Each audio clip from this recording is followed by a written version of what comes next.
Jagalah hatimu dengan segala kewaspadaan, karena dari situlah terpancar kehidupan. Demikianlah yang dikatakan Amsal 4 ayat 23.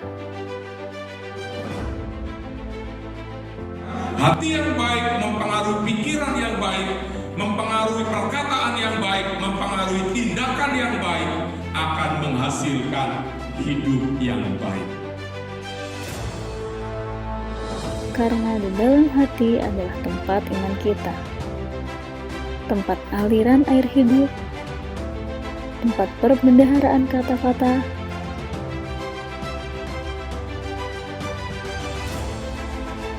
dan tempat materai Roh Kudus. Berkat dari hati yang baik.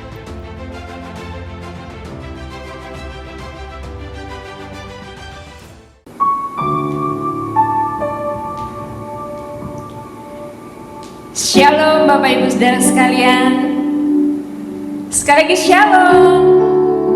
Ya puji Tuhan, kalau pada hari ini kita boleh bertemu kembali walaupun di rumah masing-masing. Hari ini adalah hari Pantekosta, mana 2000 tahun lalu Tuhan mencurahkan rohnya atas setiap umatnya. Mari saat ini yang rindu untuk Tuhan mencurahkan roh yang kudus atas setiap kehidupan kita. Mari kita buka hati kita. Kita membawa kehidupan kita. Kita serahkan hidup kita kepada Tuhan. Terima kasih Bapa, terima kasih Tuhan. Sungguh kami mengucap syukur Tuhan buat anugerah-Mu, buat berkat-Mu yang begitu melimpah dalam setiap kehidupan kami Bapa. Hari lepas hari Kau telah menuntun kami, memelihara setiap kehidupan kami. Kalau kami boleh ada sampai dengan saat ini Tuhan, ini sungguh suatu anugerah dan kasih-Mu yang begitu besar atas setiap kehidupan kami. Terima kasih Bapa, terima kasih Tuhan. Kau telah memberikan kami Roh-Mu yang kudus, yang telah menjadikan kekuatan bagi kami. Saat ini Tuhan kami rindu Tuhan untuk mengagungkan, muliakan nama-Mu Tuhan, karena yang Kau Tuhan yang layak disembah dan ditinggikan.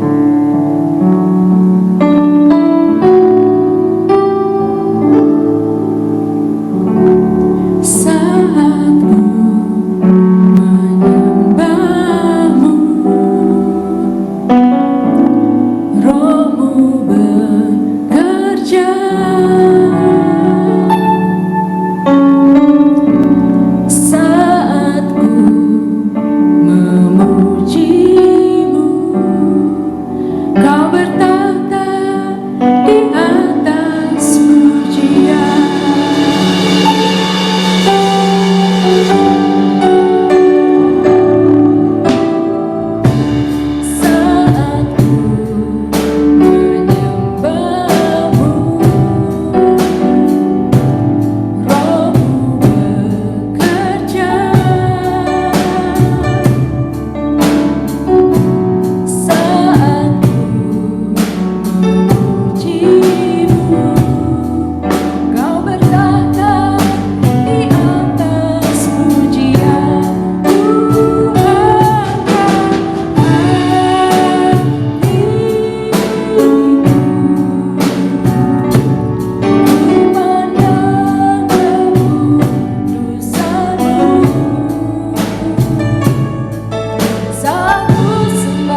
saat kami menyembah Engkau Tuhan, kami boleh merasakan hadirat-Mu Tuhan. Ini kami Tuhan, hamba-Mu Tuhan. Curahkan Roh-Mu atas kami Tuhan. Roh Kudus-Mu itu Tuhan menjadi kekuatan bagi kami. Roh Kudus-Mu itu Tuhan yang menjadi penghiburan bagi kami. Roh-Mu Tuhan yang menuntun setiap kami Tuhan, sehingga kami boleh mengerti apa yang menjadi kehendak dan rencana-Mu atas setiap kehidupan kami.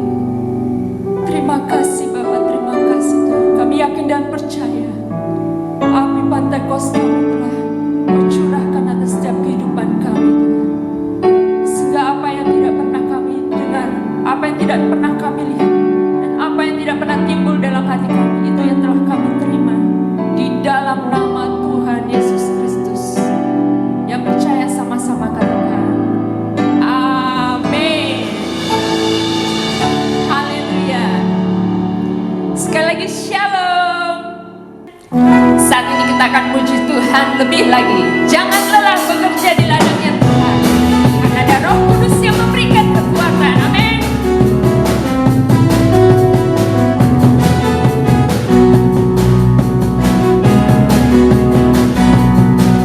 Jangan lelah bekerja di ladangnya Tuhan. Roh Kudus yang memberi kekuatan, yang mengajar dan menopang. Tiada lelah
Ya, saat ini kita akan memberikan persembahan.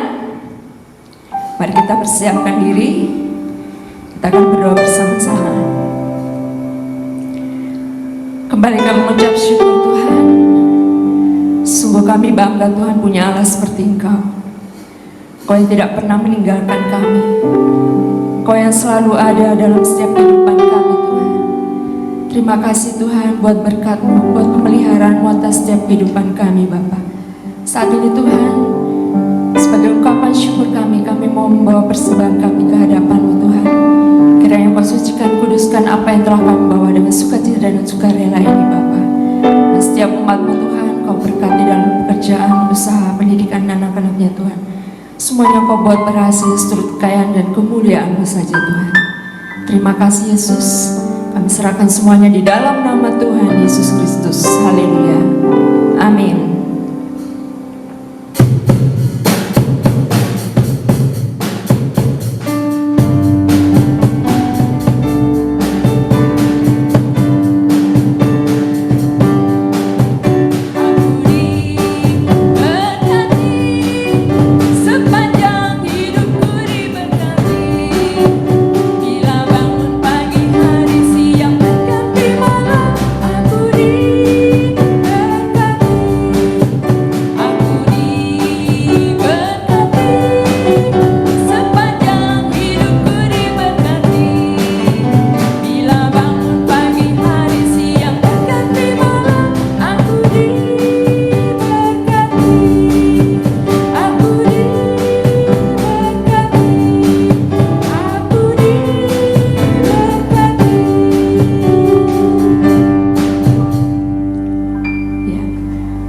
Tiba saatnya kita akan persiapkan hati kita, pikiran kita, pendengaran kita untuk kita menerima kebenaran firman Tuhan. Terima kasih Bapa, terima kasih Yesus. Kau telah memberikan kami kesempatan yang indah Tuhan saat pagi hari ini Tuhan. Untuk kami boleh memuji memuliakan nama-Mu Yesus. Yang Kau Tuhan yang layak kami sembah dan Kau Tuhan yang layak kami tinggikan. Saat ini Tuhan, kami bawa kehidupan kami, mempersiapkan diri kami Tuhan, menyerahkan hidup kami Tuhan Kau untuk Kau bentuk seturut kehendak rencana-Mu Bapa. Urapi kami dengan roh-Mu Tuhan, sehingga Tuhan kami boleh mengerti apa yang menjadi isi hati-Mu atas setiap kehidupan kami Yesus.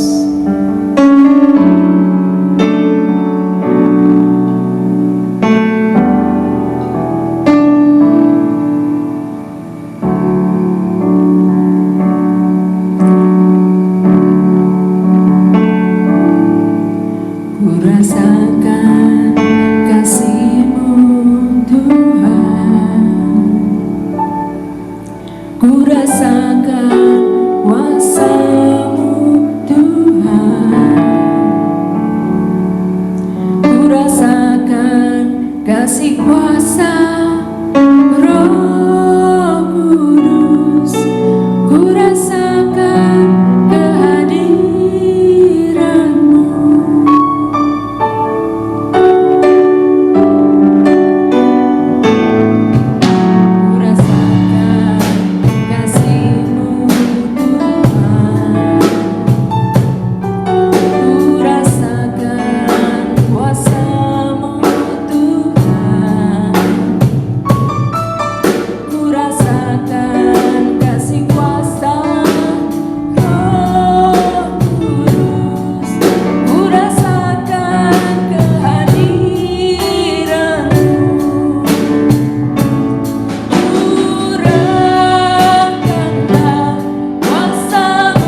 Baik, puji Tuhan, Shalom, Bapak Ibu Saudara, saya percaya kita semuanya boleh bersuka cita.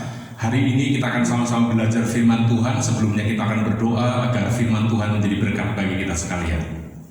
Bapa kami di dalam surga, kami bersyukur pada saat ini kami boleh bersama-sama berbakti dan beribadah di rumah kami masing-masing dengan seluruh anggota keluarga kami. Saat ini waktunya kami akan belajar firman-Mu ya Tuhan. Berbicara kepada kami, tuntun bimbing langkah hidup kami, agar firman-Mu menjadi berkat bagi setiap kami. Berbicara Tuhan, kami siap mendengar di dalam nama Tuhan Yesus. Kami berdoa, haleluya, amin.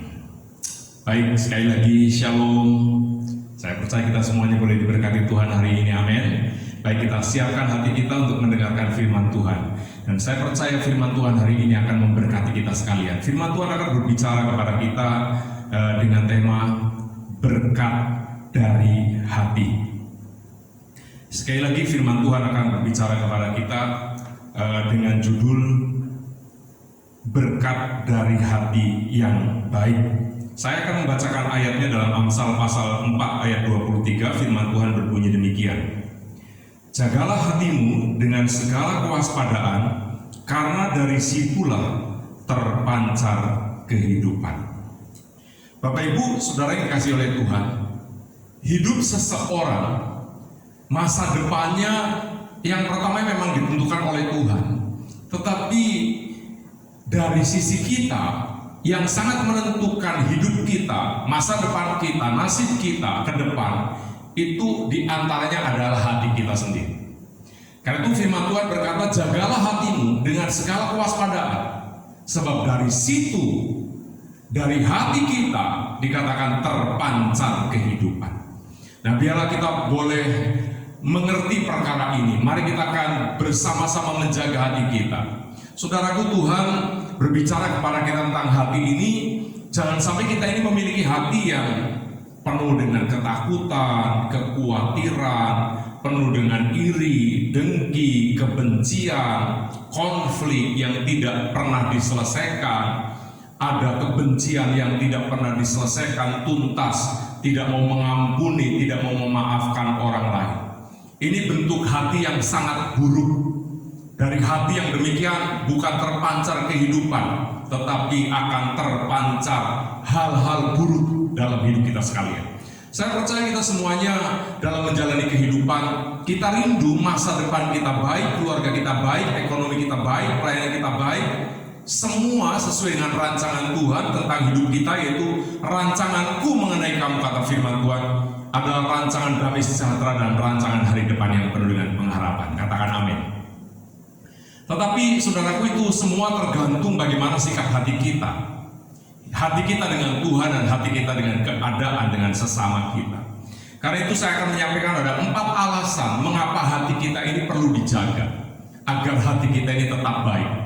4 alasan ini menjadi sebuah alasan Tuhan yang akan memberkati kita sekalian. Mari kita akan melihat poin yang pertama atau alasan yang pertama. Dikatakan hati adalah tempat iman kita. Roma 10 ayat 10 firman Tuhan berkata demikian. Karena dengan hati orang percaya dan dibenarkan, dan dengan mulut orang mengaku dan diselamatkan. Bapak Ibu Saudaraku, di sini katakan dengan hati orang percaya. Berarti hati ini adalah tempat iman kita kepada Tuhan.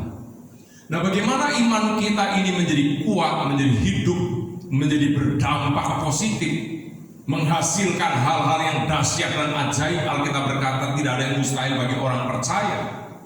Orang benar akan hidup oleh iman. Sedangkan iman itu letaknya ada di dalam hati kita, di dalam hati manusia. Nah, kalau hati kita ini tidak terjaga dengan baik, pastikan iman kita juga tidak akan bertumbuh dengan baik. Karena kita melihat ada level iman, ada iman yang mati, ada iman yang kosong, iman yang kecil, iman yang ragu-ragu, iman yang setengah-setengah, tapi juga ada iman yang besar, iman yang penuh, ada iman yang kuat, ada iman yang tidak tergoyahkan, bahkan ada level iman tertinggi, yaitu iman yang sempurna. Tuhan rindu berkarya dalam hidup kita, dimulai dari hati kita melalui iman kita kepada Tuhan. Karena itu hati kita ini perlu dijaga keutuhannya, kebersihannya, kekudusannya, keasliannya, agar hati kita berfungsi normal untuk bisa berkomunikasi dengan Allah melalui mendengar firman Tuhan, sehingga firman yang didengar oleh kita itu boleh bertumbuh, boleh berkembang, boleh berbuah-buah. Karena itu jaga hati kita, agar hati kita ini tetap baik. Pastikan dalam hati kita ini tidak muncul sesuatu yang buruk. Karena itu PR yang paling besar dalam hidup orang percaya itu adalah menjaga hati, agar hati tetap baik. Yang kedua, alasan yang kedua, kenapa hati itu perlu dijaga? Karena hati adalah tempat aliran air hidup. Kita lihat dalam Yohanes pasal 7 ayat 38. Barang siapa percaya kepadaku, seperti yang dikatakan oleh kitab suci, dari dalam hatinya akan mengalir aliran-aliran air hidup. Setelah kita percaya kepada Tuhan di dalam hati kita, Tuhan mau menjadikan hati kita itu menjadi sarana aliran air hidup, di mana kuasa firman dan Roh Kudus berkarya dalam hidup kita sekalian.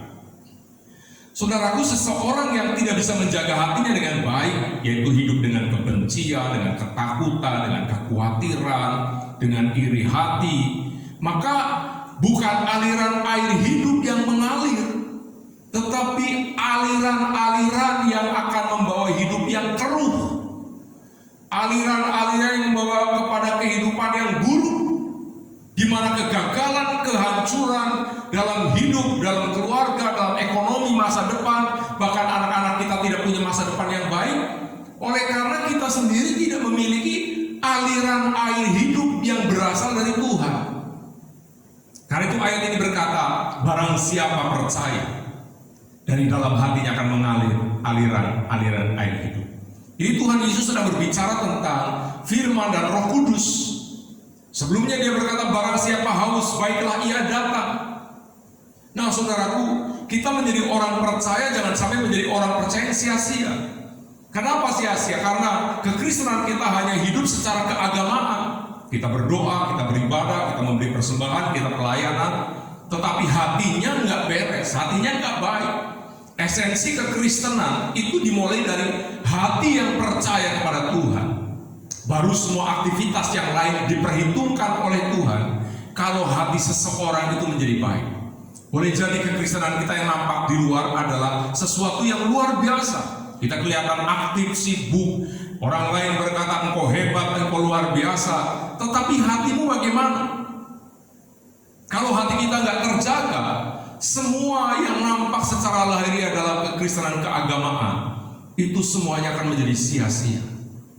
Bukan berarti keagamaan tidak penting. Keagamaan sangat penting karena itu sesuatu yang nampak di luar. Tetapi saudaraku, keagamaan tanpa sikap hati yang benar akan menjadi sia-sia, karena semua rutinitas yang kita kerjakan, kita lakukan, itu akan berdampak menjenuhkan, membosankan. Saudara sendiri akan merasakan kekosongan.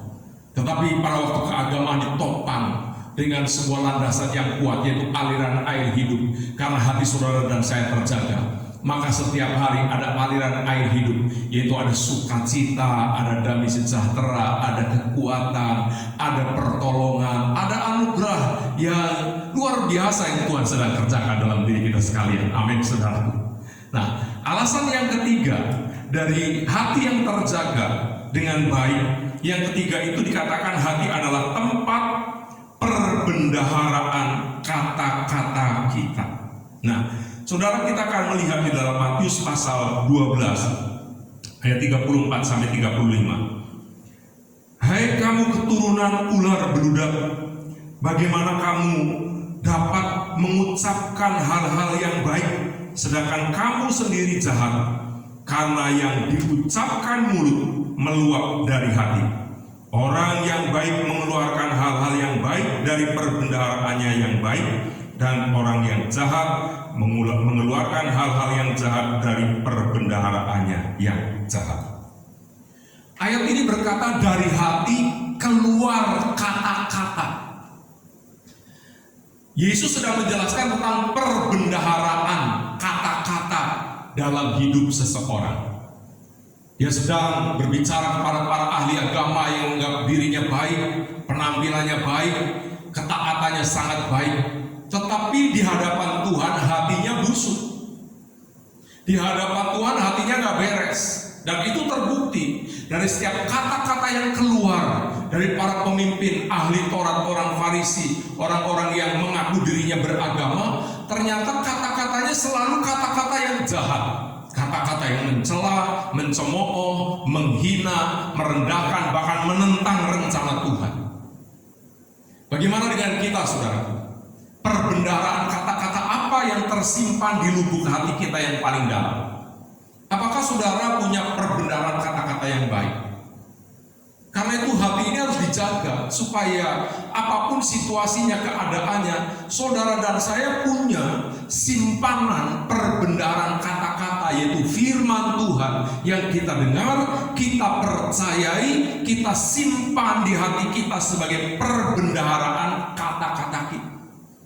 Karena itu seharusnya sebagai orang percaya kita harus mengucapkan bahasa iman, bahasa orang percaya, bahasa berkat. Dan itulah perbendaharaan yang ada pada kita dan dimiliki oleh kita semua. Kalau kita mengaku sebagai orang percaya, tetapi perbendaharaan kata-kata kita adalah kata-kata seperti orang-orang Farisi, seperti orang-orang yang mengaku dirinya hebat, tetapi kata-katanya penuh dengan celaan, cemoohan, hinaan, hujatan, memberontak dengan Tuhan, melawan rencana dan kehendak Tuhan. Keagamaan kita ini di hadapan Tuhan, Tuhan berkata begini, celakalah kamu hai ahli Taurat dan orang Farisi. Tidak mengalami sesuatu yang baik, tidak mengalami sesuatu yang luar biasa yang Allah sudah siapkan dalam diri kita. Karena apa? Kata-kata yang keluar itu adalah bukti keaslian dari sikap hati kita di hadapan Tuhan maupun sesama kita. Bukan berarti kita hanya cukup berkata-kata baik, tetapi perbuatannya tidak perlu baik. Karena ada orang yang memang kata-katanya baik, tetapi hatinya busuk. Tuhan itu menghendaki juga keaslian kita. Satu saat kata-kata baik itu akan teruji dengan waktu. Kalau memang kata-katanya baik tapi hatinya busuk, saudaraku, waktu akan berbicara. Dia sedang memasang bom waktu. Pada waktunya orang itu akan terbongkar kedoknya. Karena itu sebagai orang percaya, ayo kita mau simpan setiap kebenaran firman yang kita dengar, yang kita percayai, saudaraku, simpan di hati kita. Ada waktunya firman itu keluar melalui kata-kata kita.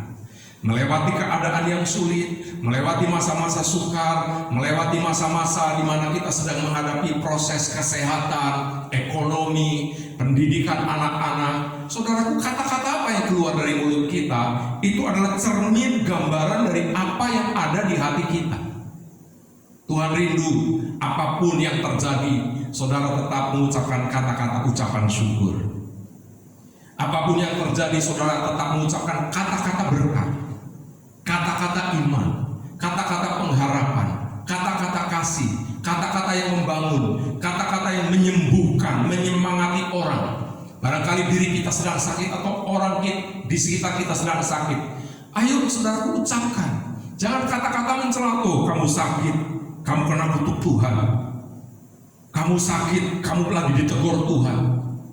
Saudaraku, mungkin kenyataannya memang demikian, tetapi kita tidak punya hak untuk menghakimi, menyatakan seseorang mengalami sesuatu karena kutuk atau karena hukuman Tuhan. Itu yang berhak mengatakan adalah Tuhan sendiri. Karena itu mari kita mau belajar bersama-sama memelihara perbendaharaan kata-kata kita dari hati kita. Dan memang firman Tuhan berkata, barang siapa mau mencintai hidup dan melihat hari-hari yang baik, dia harus menjaga lidahnya, menjaga perkataannya, ucapannya dari hal-hal yang jahat. Karena mati dan hidup ditentukan oleh lidah. Siapa suka memakannya, dia akan memakan hasilnya. Mari saudaraku, jaga hati kita untuk tetap memiliki hati yang baik, agar perbendaharaan kata-kata yang ada di hati kita ini tetap baik dan dikeluarkan yang baik.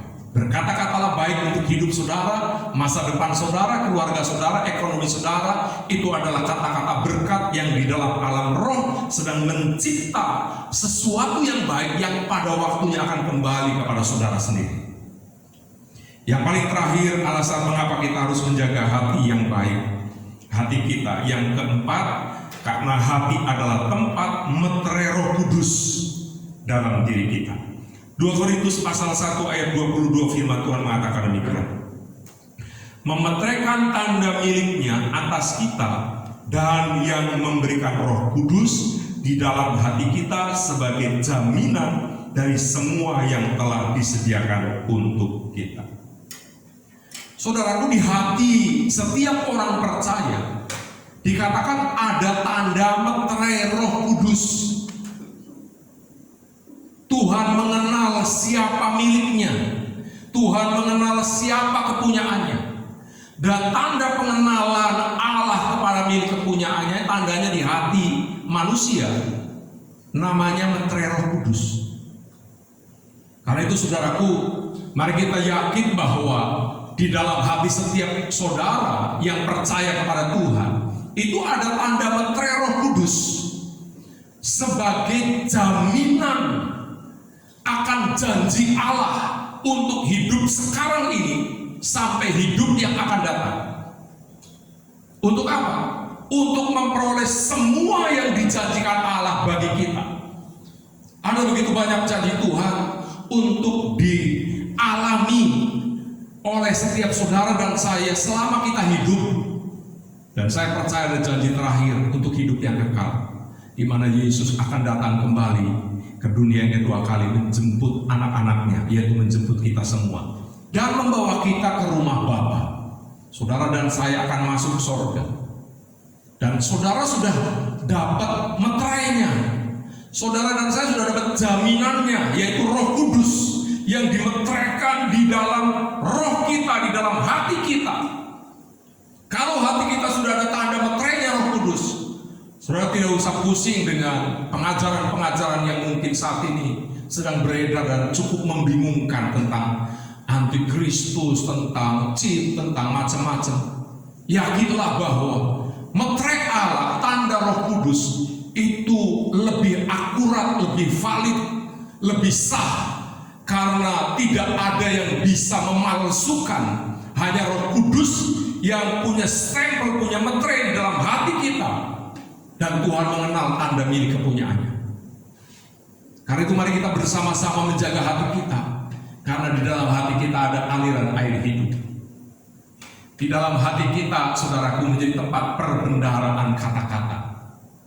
Di dalam hati kita menjadi tempat meterai Roh Kudus. Di dalam hati kita tetap karya Allah terjadi dan dinyatakan. Saya percaya Bapak Ibu Saudara, apapun situasinya, keadaannya, masalahnya seperti sekarang sedang mengalami pandemi COVID-19, saudara tetap jaga hati, tetap semangat, tetap yakin bahwa Tuhan sudah mempersiapkan berkat spesial di tengah-tengah masa sulit, masa sukar. Saudara tidak akan kekurangan, saudara tidak akan mengalami kesulitan dalam hidup saudara, keluarga saudara. Pasti ada cara Tuhan, rencana Tuhan, dan berkat Tuhan. Dan ayat firman Tuhan berkata, kita tahu sekarang bahwa Allah turut bekerja dalam segala hal untuk mendatangkan kebaikan. Apapun yang terjadi, kebaikan Tuhan pasti dialami. Yang penting situasi apapun, saudara dan saya tetap menjaga hati. Pastikan kalau hati kita sedang tidak baik, sedang kecut, sedang tawar, sedang takut, sedang khawatir, cepat minta ampun, baharui komitmen saudara, bertobat di hadapan Tuhan. Mulailah aktivitas hari-hari hidup kita ini dengan hati yang baik. Saya percaya dengan hati yang baik Tuhan berkarya dan Tuhan akan memberkati saudara. Tuhan akan pakai saudara bahkan menjadi berkat bagi banyak orang. Amin. Tuhan memberkati kita sekalian. Mari kita berdoa mengucap syukur buat firman Tuhan. Bapa kami di dalam sorga, kami bersyukur buat kebenaran firman-Mu yang saat ini sedang berbicara tentang berkat dari hati yang baik. Kami percaya Tuhan, Engkau menguduskan hidup kami, mengampuni dosa dan kesalahan kami, yaitu dosa hati kami. Seringkali hati kami kecut, kami tawar, kami khawatir menghadapi situasi, bahkan masa-masa sulit, masa-masa pandemi Tuhan COVID-19 ini. Seringkali kami gentar menghadapi masa-masa yang ada. Tuhan ampuni kami, kuduskan kami. Kami mau kembali fokus menjaga hati kami. Kami tetap percaya firman-Mu ya dan amin. Engkau tidak pernah membiarkan kami sendirian. Janji penyertaan-Mu ya dan amin. Kami percaya di tengah-tengah situasi seperti ini, kalau Engkau telah menyatakan kasih-Mu di masa-masa yang lalu, hari ini Engkau tetap sama. Engkau bisa menolong kami, memberkati kami, menguatkan kami. Bahkan kami berdoa kalau ada di antara teman-teman kami, jemaat-Mu, hamba-hamba-Mu yang terdampak dengan sakit penyakit, mungkin ada yang sedang sakit COVID-19. Kami berdoa di dalam nama Yesus. Kami percaya tangan Tuhan saat ini terulur, menopang, memulihkan di dalam nama Yesus. Kuasa bilur-bilur yang menyembuhkan engkau. Sakit, penyakit, dan kelemahan, apapun bentuk penyakitnya, kami tolak kuasanya. Kami hancurkan kuasanya dalam nama Yesus. Saat ini dengan iman, terima mujizat, terima kesembuhan, terima dalam nama Yesus. Jadilah kuat, jadilah sehat, jadilah sembuh. Saat ini di dalam nama Yesus, engkau sudah dipulihkan oleh Tuhan. Terima kasih Bapak, kami pun percaya, kami menyerahkan seluruh kehidupan kami, keluarga kami, bahkan bangsa negara kami yang masih dilanda oleh wabah Corona ini Tuhan. Kami berdoa untuk pemerintahan yang ada, presiden, wakil, dan seluruh jajaran pemerintahan dari pusat sampai daerah. Kami mohonkan hikmat kepada hamba-hamba-Mu agar boleh menetapkan langkah-langkah yang tepat dengan kebijaksanaan daripada Tuhan, agar bangsa ini tetap kuat, tetap teguh, tetap maju, bahkan boleh pulih, dibebaskan dari ikatan Corona di dalam nama Yesus. Terima kasih Tuhan, kami mau memperkatakan dan melepaskan kata-kata berkat untuk bangsa kami, bangsa Indonesia. Kami mau menyatakan shalom untuk Indonesia. Engkau diberkati Tuhan, engkau dibebaskan dari wabah Corona dalam nama Yesus. Kami nyatakan Indonesia pulih, Indonesia sembuh, Indonesia diberkati, Indonesia aman dalam nama Yesus. Dari Sabang sampai Merauke, kami nyatakan Indonesia diberkati dan diselamatkan oleh Tuhan. Terima kasih Bapak, kami berdoa menyerahkan seluruh pokok doa kami ini hanya di dalam satu nama yang ajaib. Kalau sebentar kami mau Tuhan mengakhiri ibadah saat ini, kami percaya Engkau akan mencurahkan berkat spesial dalam kehidupan kami yang menjaga hati dengan baik. Kami mengangkat kedua belah tangan kami, tengadahkan wajah kami, membuka hati kami untuk menerima berkat-Mu. Bapak Ibu Saudaraku dikasih Tuhan, saat ini terimalah berkat. Berkat damai sejahtera dari Allah Bapa, kasih sayang dari Tuhan Yesus, persekutuan dan pengurapan yang berlimpah-limpah di dalam kuat kuasa Roh Kudus turun dalam hidupmu. Diberkatilah engkau pada waktu masuk maupun keluar, di kota, di desa, dimanapun kau berada saat ini. Tangan Tuhan selalu menopang hidupmu, sehingga apapun yang kau kerjakan selalu dibuat Tuhan berhasil. Engkau akan tetap naik dan bukan turun. Engkau akan menjadi kepala dan bukan ekor. Segala berkat yang dijanjikan Allah akan datang kepadamu dan menjadi bagianmu. Terima kasih Bapa, diberkatilah engkau oleh Tuhan hari ini untuk selama-lamanya. Di dalam nama Tuhan Yesus Kristus kami berdoa, kami bersyukur. Haleluya, haleluya. Amin. Tuhan Yesus memberkati.